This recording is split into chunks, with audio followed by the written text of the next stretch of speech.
C'est un projet qui se déroule en ce moment dans plusieurs écoles rombasiennes. On vous en a déjà parlé en février. L'artiste et chanteuse Dominique Dimé, en partenariat avec l'INEC, Mission Voix Lorraine et l'Éducation nationale, prépare un spectacle sur le thème de la protection de la planète. Recyclage et réchauffement climatique emmèneront les enfants notamment du côté des océans et de la banquise.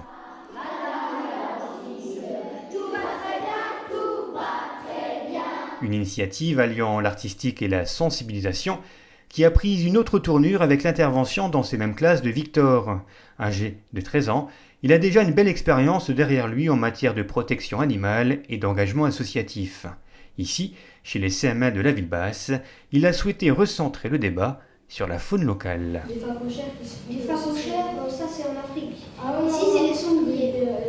Je trouve que c'est assez important de parler des animaux qui sont de chez nous, parce que généralement quand on évoque le mot réchauffement climatique, on s'imagine les ours polaires, les phoques, les morses, tous ces animaux-là. Alors bien sûr ils sont très impactés par le réchauffement climatique, mais même ici à Romba, il y a des espèces qui sont en danger, pas forcément à cause du réchauffement climatique, mais en tout cas à cause des activités humaines.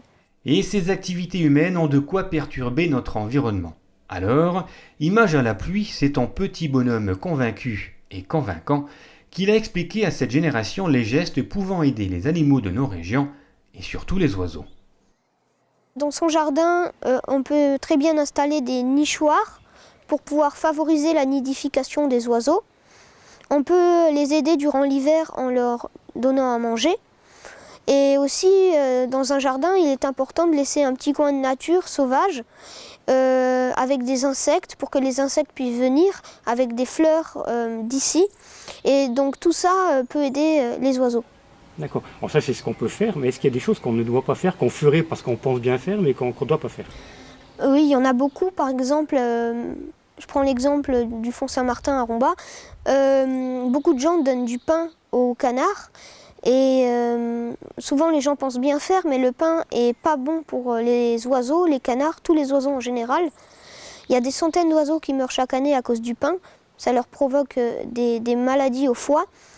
Et toujours au Fond Saint-Martin, il y a des gens des fois qui prélèvent des têtards de crapauds communs.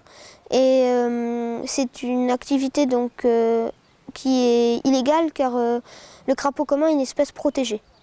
Tous les amphibiens sont des espèces protégées. Ça veut dire qu'on n'a ni le droit de les toucher, ni le droit de les chasser, de prendre leur tétard. Pendant 3 heures, Victor a donc parlé de nature et de sa protection. À l'aide de photos, de vidéos et de conseils, mais aussi de jeux pédagogiques, il a su capter l'attention de ses élèves, qui pourraient bien devenir un jour ou l'autre de véritables porte-parole et ambassadeurs de la cause environnementale et animale. Combien de temps à peu près ça va prendre pour que plusieurs oiseaux viennent C'est une fourchette très grande. En fait, ils vont pas venir directement parce que tu as fait du bruit en allant dans le buisson, ils t'ont vu, tout ça. Mais par exemple, ça va de 10 minutes à 3 heures. Moi j'ai adoré parce que c'était super intéressant. Mais en plus, il disait des trucs super intéressants sur les animaux, sur la protection des animaux et sur une association. Et moi je trouvais que c'était bien. Ça leur apporte aucun nutriment et donc ils pensent qu'ils sont rassasiés, mais en fait c'est comme s'ils n'avaient rien mangé. On arrive mieux, je trouve, sensibiliser des jeunes que des adultes à la cause de la nature. Donc oui, je pense que c'est très important car généralement c'est les enfants qui s'intéressent le plus et qui comprennent et qui écoutent plus ce problème. Non. Quand tu vois par exemple ici il a rangé le bois, c'est pour pouvoir faire tomber l'arbre pour accéder à de l'écorce plus haut ou bien prendre du bois pour faire ses terriers-huttes. L'enfant qui parle aux oreilles des enfants, voilà l'intérêt de cette rencontre. À peine plus âgé que les élèves, Victor leur parle d'engagement associatif, de biotopes, de pollinisateurs, d'espèces indigènes et en voie de disparition, de réintroduction du castor en Lorraine ou de la protection du busard cendré. Il a su avec ses mots à lui interpeller son auditoire. Il a su aussi montrer qu'à 2 pas de chez nous, la nature pouvait être belle à condition de la protéger et d'en prendre soin. Et là, Son message est clair, il s'adresse à tout le monde. Elle se frotte sur l'herbe pour marquer son territoire, et puis là, hop, elle va boire dans la mare. Tout le monde peut agir. Bon, c'est sûr, un politique va pouvoir faire des choses plus importantes qu'un citoyen, simple citoyen, mais tout le monde peut agir, que ce soit un enfant, que ce soit un adulte, tout le monde peut agir. Donc j'ai envie de dire, tout le monde, quoi. Tout le monde à sa façon. Tout le monde à sa façon. Il y a un oiseau, je l'ai vu, ça noir. Ah oui, là, dans l'arbre. Attends, une mésange bleue. À Romba, il y a l'Orne qui passe avec des oiseaux d'eau. Il y a le Font Saint-Martin avec l'étang, les bois. À Romba, on peut observer beaucoup d'espèces d'oiseaux et on peut déjà se faire plaisir rien que dans cette ville.